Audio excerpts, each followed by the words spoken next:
So, yeah, thank you very much for this opportunity. New crisis brings new challenge, and so we are all adapting to this new webinar concept.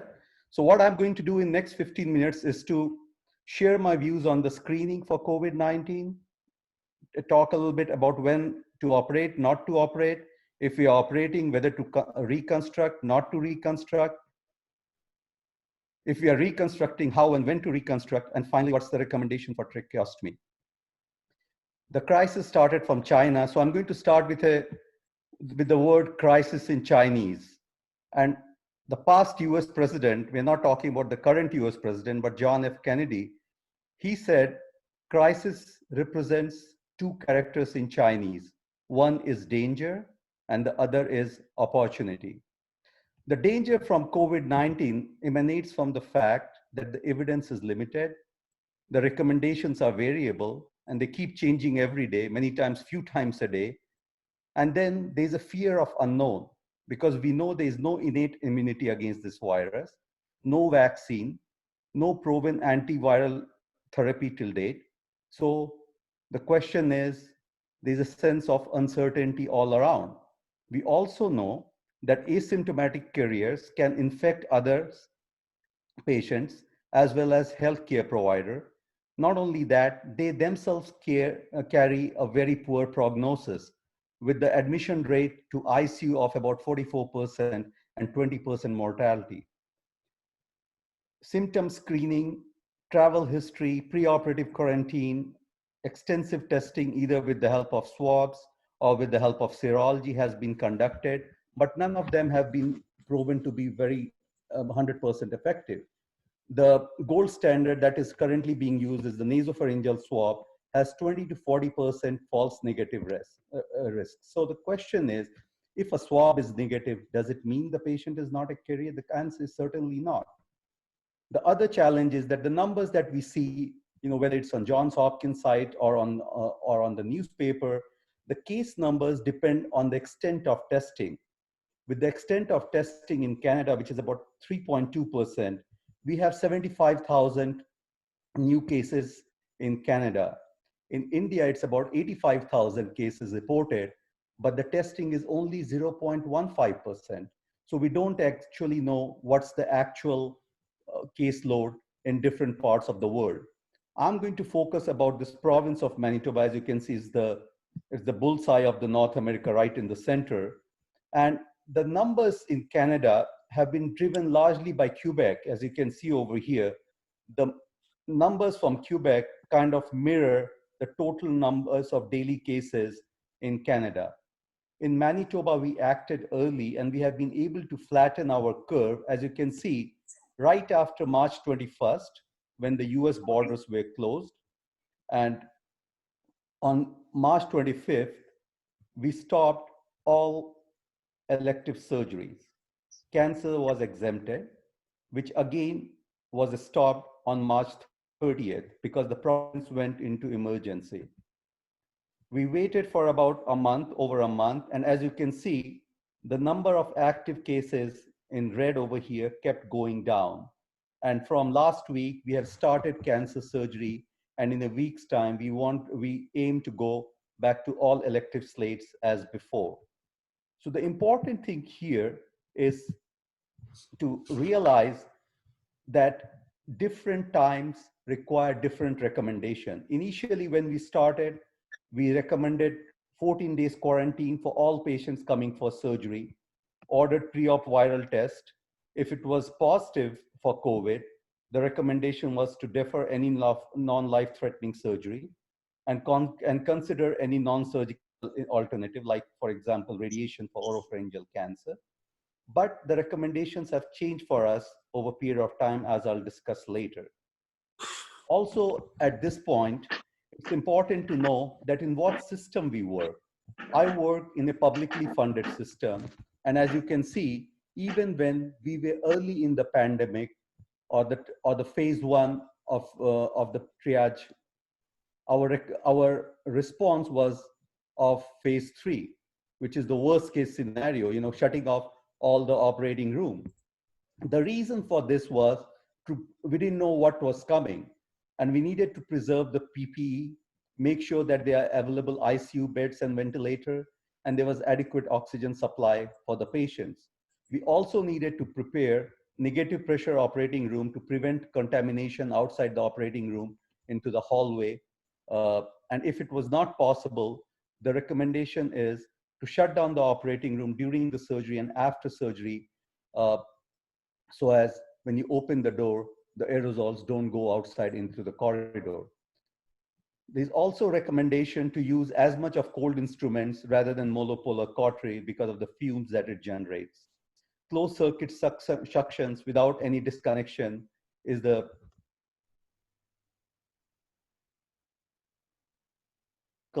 airway filter, which is better than HEPA, which has a cutoff of 0.3 micron. ULPA cuts off at 0.1 micron. But even with that, some particle size are as small as 0.06 micron, and they won't get filtered. So it's important to factor that nothing is foolproof over here, and you have to take precautions. And one of the things that we have done is rather than recirculating air, we have gone back to the old exterior exhaust with vacuum to suck up so as to minimize the contamination. The ultimate aim is safe and early discharge of these patients without tracheostomy in the community. If the tracheostomy needs to be done, it should be done in controlled environment with minimal contamination and preferably under complete paralysis. Awake tracheostomy is not a good idea with the patient coughing and aerosolizing the whole atmosphere.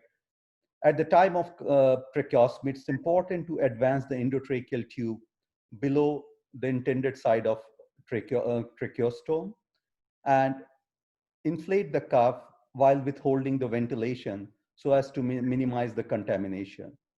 Tracheal suctioning again should be minimized, and a cuffed tube should be used in the OR as well as in the post-op period. So the usual recommendation of downsizing to a non-cuffed tube is not recommended, and when the patient is off ventilator, it is important to place HME with viral filter or ventilator filter so as again to minimize the contamination. These are all the guidelines that came from American Academy of Otolaryngology head neck surgery. While making the decision, as Dr. Sawan pointed out, if we are going to delay for how long? We are not looking at days or weeks. We are looking at months, and there will be a change for even for years. The delay in treatment will lead to disease progression, a bigger surgery, and ultimately more operating time. The cost of care, which includes the cost of PPE for the operating room, as well as in post-op period, additional imaging to rule out CT chest, to rule out pneumonia in the chest, which can be combined with your nasopharyngeal swab to increase its sensitivity. All these cost money, which is important for us in a public funded system. So when you balance it out, you have to manage the cost of care with the risk of care. Again, the recommendation in Goa with no cases of COVID-19 at present cannot be the same as recommendation in Mumbai. So what's important is your recommendations have to be tailored to the place where you're working. So it's important to choose not only the reconstructive, but also the ablative procedure very wisely, avoiding aerosol generating procedures. It's important to minimize the operating time and the personnel involved in surgery. So what we do is, it's the most experienced surgeon who mostly does the surgery. It has impacted our residency and fellowship training programs, but it's important to keep safe. And we all know the longer the operating time is, the more is the chance of fluid overload, postoperative atelectasis, reduced lung capacity, and increased chances of requirement of ventilation post-op. If surgery is undertaken, it's important to have the full gamut of COVID protection, starting from screening, isolation, and PPE both in intra and post-operative period with strict doffing and donning protocol. We also need to know that oral cavity is not one side. It comprises of different subsides with different implications. And oral antral fistula can result from palatal lesion, whereas a floor of mouth communicates into the neck. We also need to factor if there has been any prior treatment, whether there was a previous radiation or a previous surgery with reconstruction, which kind of limits our options.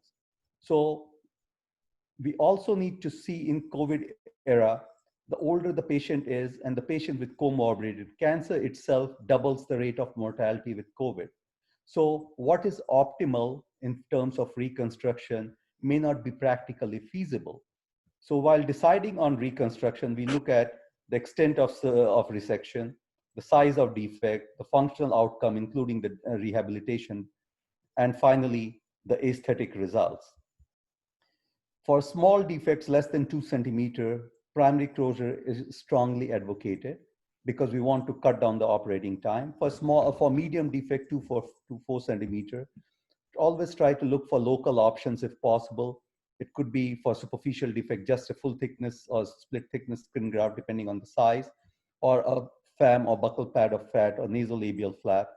For larger defect, you need to look at pedicle flaps starting from submental for floor of mouth to pec major, which is the main workhorse, before embarking on free flap. I'm not saying that the free flap should never be done, but you need to be very judicious. As you can see, this is a tongue reconstructed with free radial forearm flap just because the tumor was so. For a smaller cancer in buccal mucosa, they can be very well closed primarily with good mouth opening and excellent postoperative healing. Larger superficial defect, as you can see, the buccinator muscle is preserved over here. It can be very well skin grafted. As I said, pect major for buccal mucosa is a very good flap, both for the lining as well as for cover. You could use it as a single pedal, spiral it, or bipedal it. As you can see, this is an extensive defect which was reconstructed with a pect major bipedal flap. Similarly, for floor of mouth, we use a lot of submental flap based on submental branch of facial artery. And as you can see, this is the flap here. The tongue mobility is good. The patient had earlier partial glossectomy, as you can see over here. When a reconstruction of mandible needs to be undertaken with free flap, it really adds to operating time. A lot of time is done for contouring the mandible in the operating room. We use 3D models to preoperative model the prefabricated reconstruction plate, use cutting diets to actually decide where to make the cut. So when the plastic surgeons come in, they know exactly where the osteotomy has to be performed, and to get the maximum leeway in terms of time and get best alignment. Monitor, Alok, because you can't see your face, or is it just me? Okay, sorry. Yeah, that's better. A little more, little more. Okay, is that better? Sorry about that. We are just seeing the top of your head. Yeah. Okay. Oh, sorry. So, thank you. Sorry to disturb you. No worries. For palatal defect, palatal prosthesis can be used for most of the defect, which are less than half the palate, before embarking on fibula or before embarking for a fibula flap. Similarly, for the skin defect, there are a lot of local and regional options before you actually move on to the free flap. As you can see, this is a 3D model of this mandible. Extensive bony erosion. Marginal mandibulectomy is not an option because of the mandibular height. So this patient does need a segmental mandibulectomy. But with prefabricated plate, as you can see, with pre-decided where the osteotomy is going to be, we have been using 3D printing for a very long time, and as you can see, with implants, the patient has excellent dental rehabilitation. But in most cases, we can actually preserve the mandible if it's not deeply infiltrated. And as you can see over here, marginal mandibulectomy over here can be very well reconstructed. And then with a partial denture, you can have very good aesthetic and functional result. Even for buccal mucosa cancer with through and through defect, this is close to the angle, a marginal mandibulectomy can be performed with a slender flap over here. And as you can see, the post-operative outcome is not too bad. For palatal defect, whether it's in premaxilla or it is in lateral maxilla, as you can see over here with the bone erosion, you can use palatal prosthesis. Here is the 3D model again. And as you can see, I've used the buccal pad of fat over here to cover the defect with a skin graft. And the patient had intraoperative adjustment of, as you can see over here, of the prefabricated prosthesis. And this is the prosthesis in the operating room. After 5 days, once the bolus comes out, this is the graft. This is the graft long term, and this is the long-term result. So everything doesn't need to be reconstructed with free flap. These are difficult times, but remember, the second character of crisis in Chinese language is opportunity. And we have to adapt to the opportunity, whether it is P90 mask or whether it is N95 mask. Depending on the situation, things change. And this is what we are following since we stopped the lockdown. All the patients of oral cancers, whether with or without reconstruction, are considered what we call orange patients. So they follow the orange pathway. So these patients are the patients who are asymptomatic completely, negative on COVID screen questionnaire. These patients now, we don't do viral testing just because our numbers are low. As I said, the recommendation would be different in Dr. Shaha's center in New York because the numbers are so high. But we all do what we call EDCP, enhanced droplet and contamination precautions with gown, N95 mask, face shield, and gloves as required. And finally, we need to understand that our new friend is going to be sticking around. They will be changing recommendation, changing mask, but ultimately it's important to protect yourself and protect patients. Thank you very much for your time and attention, and I'm happy to take any questions if there are. Okay, so Alok, thank you very much. Were some of them your TMH slides? Oh yes, I was talking to you guys yesterday. I had to dig into my old stock because we don't do pec major so often now, and these come very handy. And I'm one of the head neck surgeons here who does a lot of local flaps because everybody else does free flap. And I always feel that if you have a hammer in hand, everything should not look like a nail to you. And there's a lot of room for doing local, like I'm a, and part of it is the kind of payment model that they have. Plastic surgeons over here really like to do a lot of perforator-based free flaps. They are thinner, but they are not as thin as radial, but radial doesn't pay that much. So they like doing ALT, which is perforator-based. But if it's a node negative cancer, I usually like to do submental flap in that case. And we actually did a study with a neutral speech language pathologist looking at which patients have the best functional outcome. And functional outcome with submental flaps were much better than that of the free flap which they were doing. So I trained partly with Dr. Shah, and I was taught that in US, in God they trust. Everybody else has to produce data. So you have to produce data to let people convince, and when you convince people, do agree. Okay. So the next question, there is one question, and then I'll come on to my own comments and questions. So one question is from Dr. Subrat Samantara. He said, what do you have as a reconstruction option for a lower lip lesion with skin involvement? So a lower lip lesion again depends on the extent of the involvement. If the involvement answer Alok as pre-COVID and post-COVID, that will be better. We know what is actual. We should tell. So one of the questions which was actually asked by Atul yesterday about delaying reconstruction. I don't believe delaying reconstruction is an option, because the question is how long you are going to delay. If you leave a patient with an orocutaneous fistula, you are going to do more damage rather than reconstructing. So the recommendation is, as far as possible, try to reconstruct, try to minimize exposure, take due precaution, but go ahead and do the best for the patient. So And what? so for the lip lesion, honestly speaking, we usually don't do free flap unless it's a very extensive lesion and the local options have been exhausted. So lateral lip lesion, usually it's an ABS slander.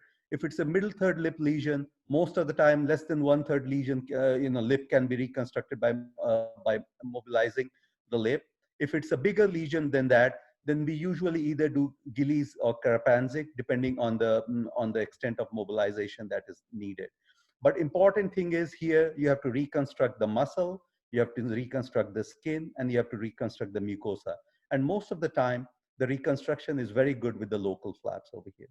Yeah, I agree with you. One of the flaps which I've been using quite frequently when you have see, we're not talking about 1/3 or half. And when you do Gillies, sometimes there's a lot of microstomia. I've done a lot of Karapanzik. We've done a lot of Karapanzik. One of the flaps which is not utilized so much is a bilateral nasolingual. You can use that for in and out, and then just put a sling across and gives that lower lip tightening which can be used. So that is one of the questions. Regarding anesthesia for these cases, now there was a suggestion from one of my anesthetists who said, we keep a tube for these patients post-op, but put them on a ventilator and wean them off the next day. Normally, our protocol would be to put them on a tube, but not put them on a ventilator. But he said the first maybe overnight 12 hours, the aerosolization is far higher. So the anesthetists have suggested that you keep him ventilated till the next day, and then next day you, once the patient is absolutely settled, then you go in. And what's your take on that? I think it's a very good question, Dr. Sawan. So the important thing here is a closed circuit ventilation. You do not want it open to air. So you don't want to leave a nasotracheal tube inside open to air and the patient is breathing out. The same is the issue with the tracheostomy. So you want to have a closed circuit as long as, the patient doesn't need to be electively ventilated, you can just have the tube in a closed circuit. Patient could be breathing spontaneously and just aiding the ventilation. So you don't have to, it could be just the pressure support also. And, and as long as it's So not open to the... When I meant ventilation, he said you connect it to a machine and not Correct, have... yeah. So you don't want to aerosolize the whole ICU because you don't know. Just assist. Correct. Okay, so the next question which I thought of... And sorry, Harishal, and one of the challenge, because of you brought the issue of ventilation, one of the challenges in COVID area, a lot of ventilators are needed to support actual COVID patients who need ventilation. So there's always shortfall of ventilators. So for that reason, as long as it's a closed circuit, that's good enough. You don't need to actually put them on machine, but you don't want to aerosolize it. That's what's the important message. So that middle third that you showed, Alok, what did you reconstruct that? You just reconstructed with a plate, or you put in? No, we actually did the fibula, but with the preoperative planning, with the cutting guides and pre-bent plate, we save almost an hour in the operating room. We have actually timed it, and here because you have to, with the doffing and donning and letting aerosolization settle down, it takes so long that you want to cut down operating time as much as possible. Do you have any option for you want to do a bone reconstruction, say for a middle third? For a lateral third, you may not do a bone reconstruction. For a middle third, which is, functionally and cosmetically so bad, do you have options? Correct. So middle third, it can be, again, it all depends on the patient. So it could be something as simple as a reconstruction plate to a bone graft. You could use osteo, with pec major, if you are doing, you can use the rib, or if you are using scapula, you can use the spine of scapula. So there are a lot of options over there to reconstruct without doing a free flap if you need to. Yeah, and one of the defects that he showed, I think if you had done a laser in that buccal mucosa, you could have avoided putting a graft also. I'm sure you've done a lot of those. The other thing is that palatal defect, the small defect on the side, again, a nasal label will fit very well in that area rather than a skin graft. And then, as I said, we are all saying that these are not ideal, but these are probably something that we have to adapt to. We have to reopen our books to what we are doing, reopen our old slides from what we did in TMH, and then look And at what one of options. the issues of the laser again, Darshal, is that it creates lots of fume. So one of the things, as I mentioned, we are moving back to the cold knife era rather than using cautery and and laser, which generates a lot of fume. Again, because it causes a lot of aerosolization. So those are, and you need to have very active suction if at all you are generating fume to suck it out, so as to minimize contamination. As I said, we need to learn to live with this virus. I don't think we'll be able to change it. We'll be able to eradicate it forever. As far as the protocol in India goes, most of us would be operating only COVID tested, PCR tested negative patients. And for that 30%, which is, we don't know what the false negativity is, we are all using PPE and all that. But all our patients, and I speak, I think for everybody, wherever it is available, I think people are COVID testing for especially. Is there, Dr. Toprani? Yeah, Alok, Yes. you've shown some slides of doing the marginal mandibulectomies and all. So we use this striker sauce to do the marginal mandibulectomies and even to do osteotomies for fibula flap or even to do hemimandibulectomies or segmental mandibulectomies. It does cause a lot of aerosol generation at that time. So what precautions do you take? How do you minimize risk of infection during that time? Any tricks or tips for that?